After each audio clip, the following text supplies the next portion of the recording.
Hey there, I'm Jason, and today I'm going to show you how to put together your clarinet. The most important thing when you start is to have the case on the floor in front of you with the handle side closest to the floor. See how the handle's attached to this side of the case, but not this one? That's what you want. You then open the latches upward and slowly open the lid. The inside of the clarinet case has a whole bunch of different pieces. We have the bell, the lower body tenon, the upper body tenon, the barrel, the mouthpiece, and of course you'll have the reed and some maintenance supplies in there as well. Before you begin assembling your clarinet, you need to make sure that the cork tenons have been greased recently. These corked pieces on the end of the body joints are pressure fits. When you put something over top of it, it compresses the cork a little. In order to stop the cork from tearing, you need to make sure that that has been greased ahead of time. Give it a little touch. If it feels slippery, you're probably okay. But if your finger kind of sticks to it a little bit and it doesn't feel like it's lubricated, you're going to need to add some. To add cork grease to the tenons, you'll either need to grab one of these tubes of cork grease or a little tub of it that should be in your case.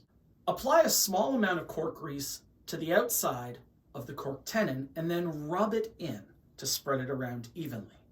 It only takes a few seconds, but doing this ahead of time makes sure that the corks don't tear when you put the instrument together, because that would mean you'd have to send it into the repair shop.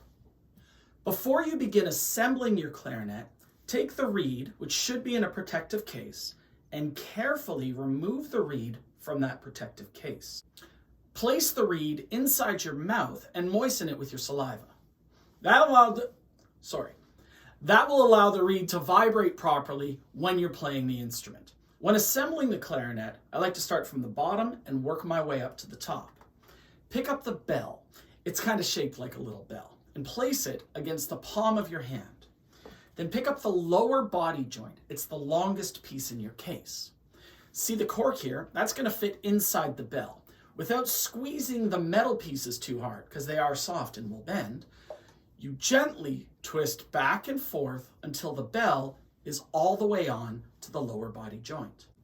The next step is to pick up the upper body joint. Examine the upper body joint. See how we have a couple of circular rings here, and we also have one hole that doesn't have a ring over it? What I want you to do is I want you to push down the bottom ring closest to the hole that doesn't have a ring on it. What that does is it lifts up this little bridge here. Lifting that bridge means that when you put the pieces together, you're not going to bend the metal. Other pieces will glide right underneath it, like this. I place my thumb on that key, the bridge raises up, and then I line up the holes on the clarinet and give a light twist back and forth. Now, you will notice that right here, the clarinet bridge key is not lined up with the one that it's over top of. So you can give it a little twist until it's lined up with the center of that.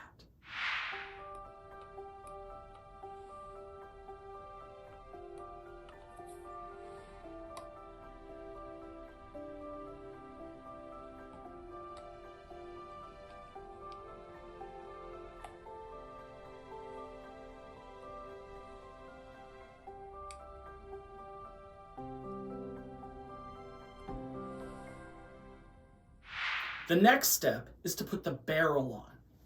Place the bell of the instrument against your leg and hold the upper body joint. Then in your other hand, pick up the barrel. It's the one that's shaped like a barrel. That's how they named it. Take that barrel and gently twist it back and forth onto the upper body tenon until it's on all the way. The next piece that we need to attach is the mouthpiece. Remove the mouthpiece and mouthpiece cover and ligature from your case. They're usually stored like this. Remove the mouthpiece cover and set it back in the case. Then remove the ligature by loosening it one twist on each of the two screws and place that ligature in the case. Holding the instrument against your body and with your hand on the barrel, put the mouthpiece in the barrel and just kind of twist back and forth until it's down all the way.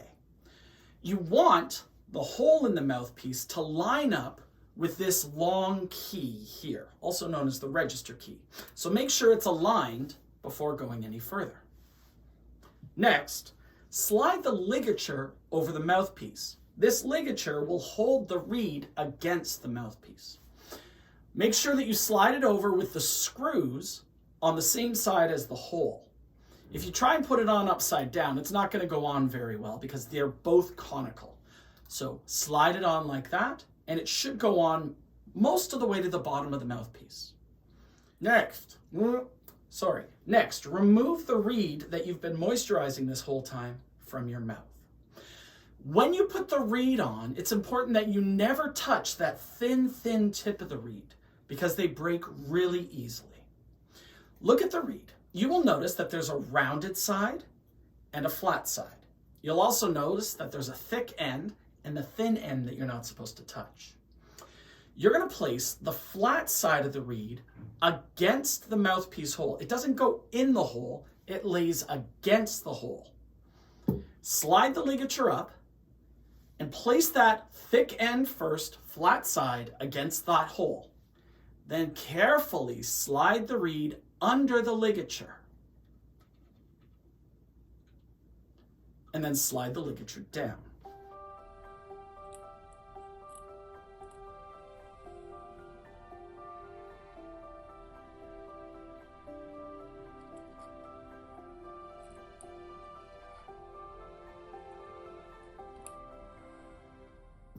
Once that's done, you want to make sure that the reed is kind of centered on the mouthpiece and that you can see just a hairline of black above that fragile tip of the reed.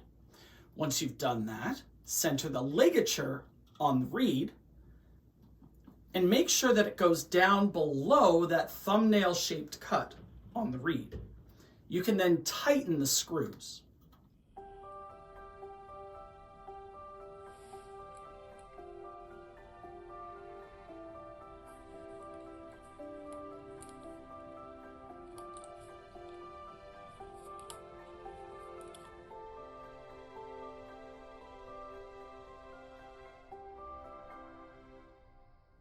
Now that your clarinet is fully assembled, here's how you hold it. Take your right hand and place the thumb of your right hand under this shelf, not on it, under it. On the front of the instrument, there are 3 black holes with silver rings around them, one for each of your middle fingers. Your pinky finger will eventually play these 4 keys, so just rest it gently on top of those keys for now.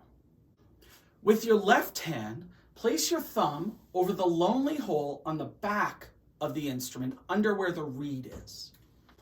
Then on the front of the instrument, there are 3 black holes, 2 of which have silver rings around them. Place your index, middle, and ring finger over those holes. Your pinky finger is available to play these keys, so just rest it on those for now. Look at the shape of your hands. Your fingers should not be flat, they should be slightly arced, almost as if you're holding a softball. As well, make sure your fingers aren't hitting any other keys accidentally. Oftentimes, the index finger will accidentally hit some of these keys, or on this hand, some of these keys. And we need to make sure that we're only covering the holes and playing the keys that we really need to. Now that your instrument's assembled and you know how to hold it, you need to know what the different positions are. Playing position has the instrument coming out of your mouth and it's pointing at an angle toward the floor. It's not pointing up like this and it's not tucked flat against your body. Instead, it points forward at a space about 1 meter ahead of you. Rest position is used when you're not playing for an extended period of time, and usually you're seated when that happens.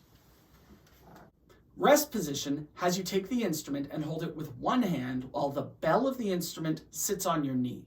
That frees this hand up to change pieces of music on your stand, turn a page, or make a marking with a soft pencil.